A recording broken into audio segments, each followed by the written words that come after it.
does address a community need because we want our children to be safe and happy. If we can get this law in effect, then we can start to see kids hopefully become happier in school.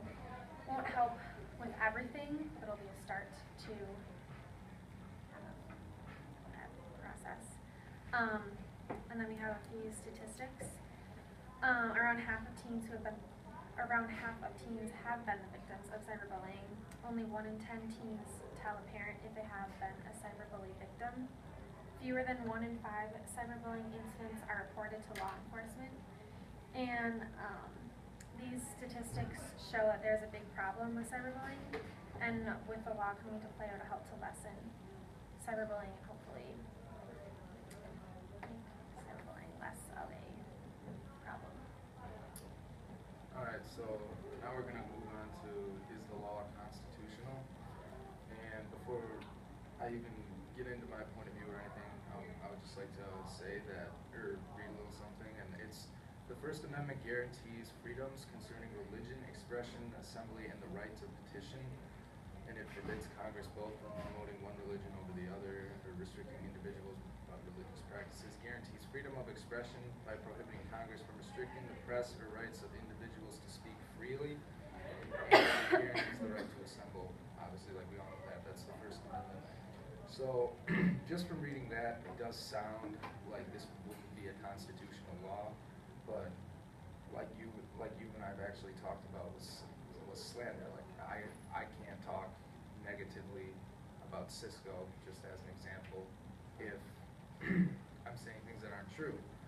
So we're going to say that yes, this law is constitutional because you can't slander, you can't make up rumors, and you most certainly can't threaten. And I'm also going to say that over 80% of teens use a cell phone regularly, which has been a point that's been brought up numerous times, making it the most popular form of technology and a common medium for cyberbullying. And over half, which is 52% of young people, report being cyberbullied, which I don't really think is very much. Oh wait, never mind, sorry, I read that wrong. That is a lot. And 81% of young people think bullying online is easier to get away with than bullying in person, which is probably true. Could you repeat that last point again, please? 81% of young people think bullying online is easier to get away with than bullying in person. Sorry, I read that. All good. Okay. Why is that problematic for you? Wow. Kids thinking that it's easier to get away with online. Why is that problematic for you? Well, because you're hiding behind a computer screen rather than, doing it face to face. I just think it's a lot more convenient for kids to get their feelings out without having the whole confrontation part, which some people really struggle with. And I think it's something that should be addressed. Yeah, I think it's like easier for kids to just type something up and like I feel like kids can't do it face to face because like they see their expression and they're like, hopefully they have some like guilt in something that they're saying. And like when it's face to face, but if you just type it over a computer screen, it's like they don't see their expression or how they react towards it.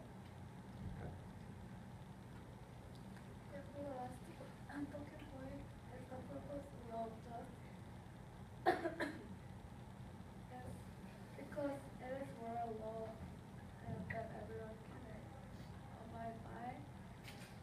I advise people to be safe, protect, and should want to come to school. If we say cyberbullies, why students are not going to feel comfortable coming to school, this is why I believe that there should be a law against cyberbullying. Because of our statistics from over 80% of teens use that daily. Most popular in technology and media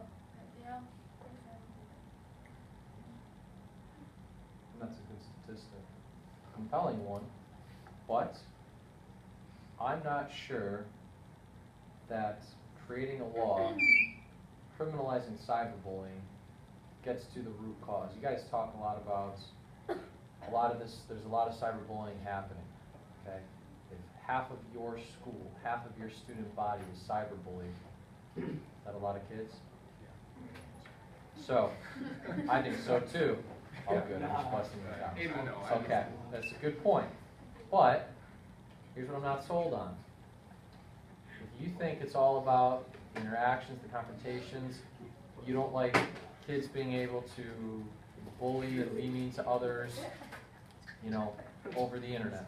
Great, I'm on the same page, I'm with you.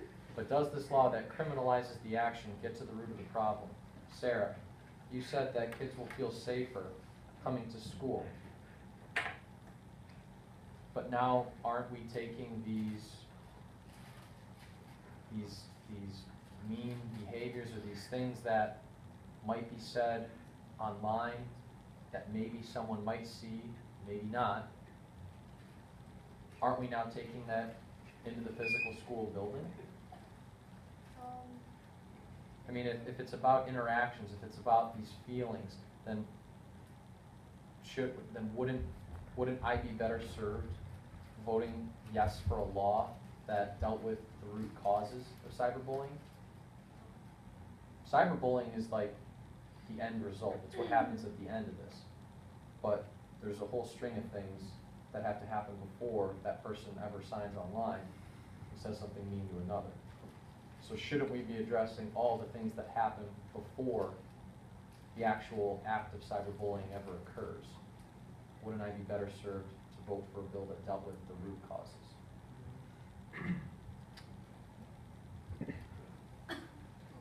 Well, when you say root cause, like what exactly do you mean? Like, are you saying like interactions just at school, or are you saying like the root cause is more like just kids being mean to each other and then having it carry over to?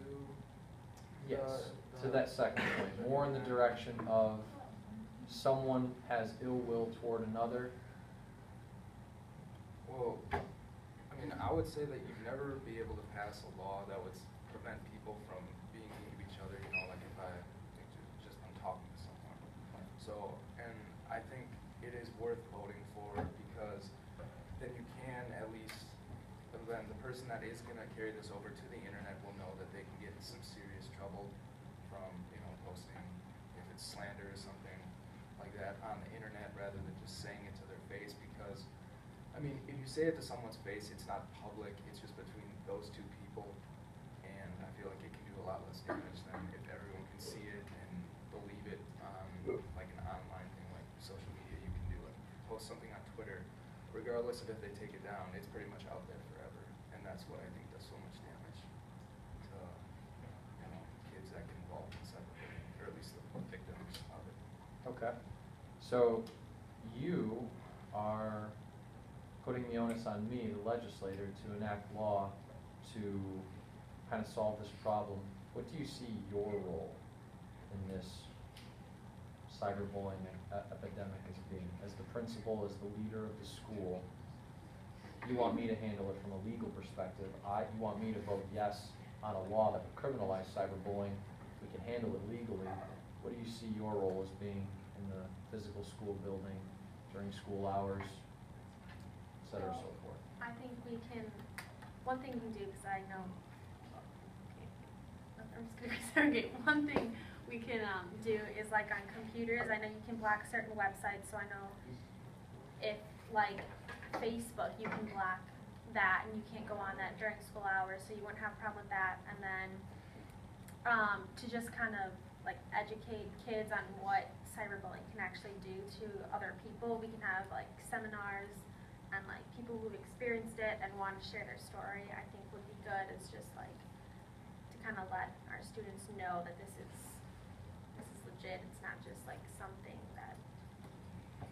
And I would also like to throw in there that, I mean, if it's just between two kids at school, I would like if there's a problem, have the student come and either talk to a teacher or myself and have it get it worked out like within the school building. I mean, that's what I'd like, but I would only propose a cyberbullying law if it's just an extreme case where it can't be solved, it won't stop, and just like more along those lines, because I think a lot of things can be resolved, you know, just from having the two people sit down and talk it out, or just something like that. And in some cases, like I think this one where it didn't work out, then it should be taken to law. Absolutely. Okay. And if your job is to promote a safe, healthy learning environment for your kids, if I vote yes to criminalize cyberbullying, and if this case occurs on a personal device outside of the school building, not using the school's Wi-Fi, you don't have any jurisdiction there. That's not something you could sit down and talk to these kids about. If I vote yes on the law, then that's something that would be needed, weeded out. It would be a problem that would be solved like legally. Wouldn't you then, with it being dealt with outside, like through the courts, wouldn't you then be able to maybe deal with it more effectively in school? Couldn't you then bring those students and families together? I would agree, yeah. I think it's something that's very possible. Okay. So, you talked about restricting them from going on, say, Facebook, or restricting sites. Okay. What positive, proactive measures would you take to eliminate cyberbullying? Again, cyberbullying is like what happens it's like the last thing to happen, sign on, be mean to someone, but there's a whole string of things that happens before that. So how would you address the root causes? How would you try to prevent cyberbullying before it happens? What do you see your roles being? What would you do to prevent cyberbullying? I think, as I said before, how, like, with, like, seminars or bringing, like, people in who they've experienced it before and see that, maybe, like, see them go through their story. Hopefully kids will realize it's just not necessary to even start anything or do anything along the lines of cyberbullying. So hopefully that would kind of show them. So it sounds like you want to put like maybe a face on it. You want to help Yeah. kids conceptualize it, grasp it a little bit better. Yeah. Okay. I think there's more we could do with the root causes, but I think you made a strong case. Well done, Principal. Thank you.